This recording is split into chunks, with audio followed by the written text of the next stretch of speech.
Sebelum melanjutkan videonya, jangan lupa subscribe, like, and comment.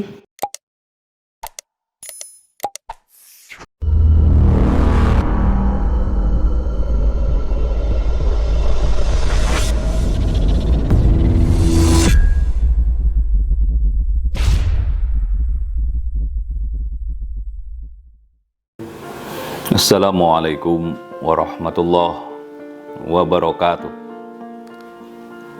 Saudara-saudara, ada satu kejadian kecil kemarin ketika kami keliling ke sekolah-sekolah atas nama Dewan Dakwah, ingin menyapa anak-anak milenial supaya mereka memiliki pondasi moral, mental, keagamaan, dan spiritual yang mantap.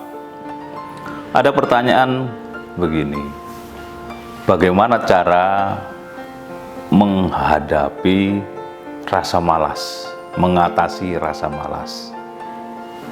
Ini kan pertanyaan bukan hanya sekedar anak-anak sekolah SMP, tapi semua orang itu memiliki rasa malas itu.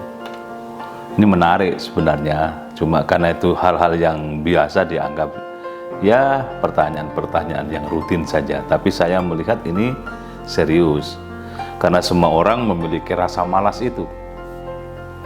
Saya menjawab terhadap pertanyaan itu, susun rencana yang baik dalam hidup, kemudian lakukan tanpa harus menunda-nunda waktu, miliki target-target kehidupan yang besar supaya seseorang itu terpacu untuk melakukan sesuatu yang maksimal dalam dirinya. Otomatis dari situ kemudian akan hilang rasa malas itu.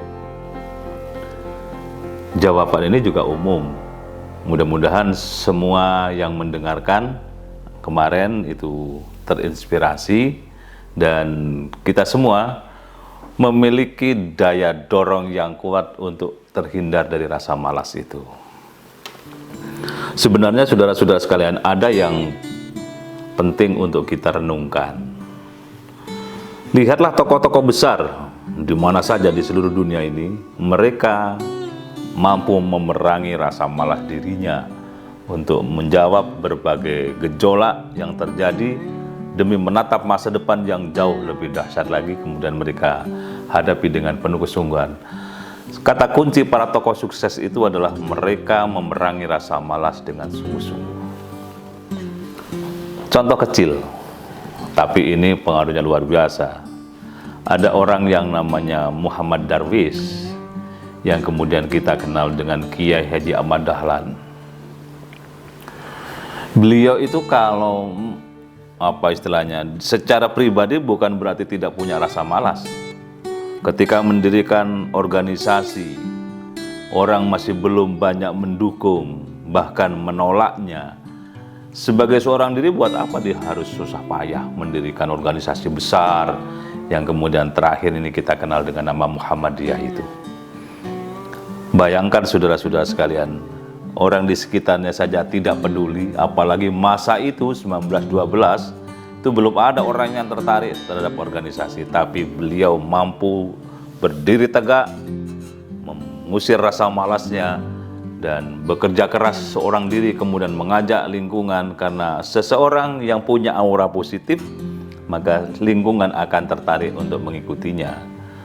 Dengan kata lain, pelan tapi pasti, dengan penuh kesungguhan, dia bisa melangkah dengan baik.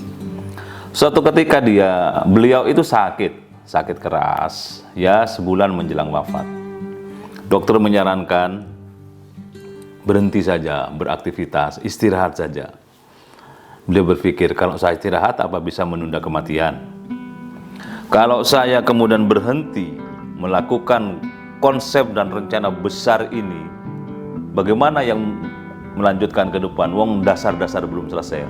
Maka saya tidak boleh berhenti, terus bergerak, berdakwah, memacu lingkungan, mengajak orang, dan akhirnya jadilah organisasi itu bergerak secara pelan tapi pasti kemana-mana.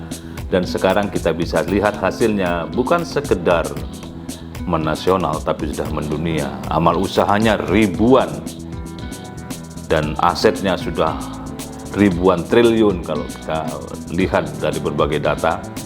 Semula dulu ketika akan membayar guru ketika sekolah didirikan tidak mampu membayar gaji gurunya.